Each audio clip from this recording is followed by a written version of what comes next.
Crip community, listen up. I know you're there. I'm trying to collect my thoughts because, as you know, I am very, very careful and thoughtful about my words. They have power, they have meaning. And I've come to the conclusion, as I woefully force myself to get out of bed this morning, is that my soul is tired. My soul is tired.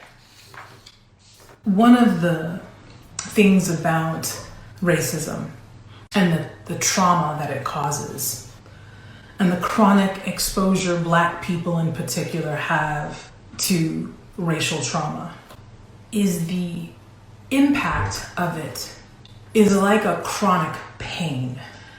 I don't know if any of you have experienced chronic pain, but it is relentless. It is always there. Medical and mental health professionals will ask, on a scale from 1 to 10, where are you? But if you can imagine that this pain is constant, and sometimes you're at a 2, sometimes you're at a 3. But if you've been watching in particular, we won't talk about historical atrocities of racism, but if you've been watching in just this last year, or perhaps even just this last week, know that Black people are somewhere about an 8 to 10 of chronic trauma and pain, while still trying to function in meetings, to teach, to feed their children. My soul is tired. And I've also been trying to name it. My soul's tired because despite our efforts to say that Black lives matter, everything around us, every instance, says that they don't.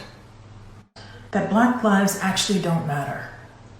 Now, I'm not suggesting that's where we remain, but at what point and why do we as Black people have to consistently explain and defend our humanity? At what point is the color of our skin not seen as a deadly weapon? At what point do we get to say that I feel an imminent threat for my safety? At what point do we get to say I'm having a bad day? Someone said, or posed a question. I was listening to a podcast about why people were protesting. Why were folks so angry? And my response to that question would have been, why aren't you?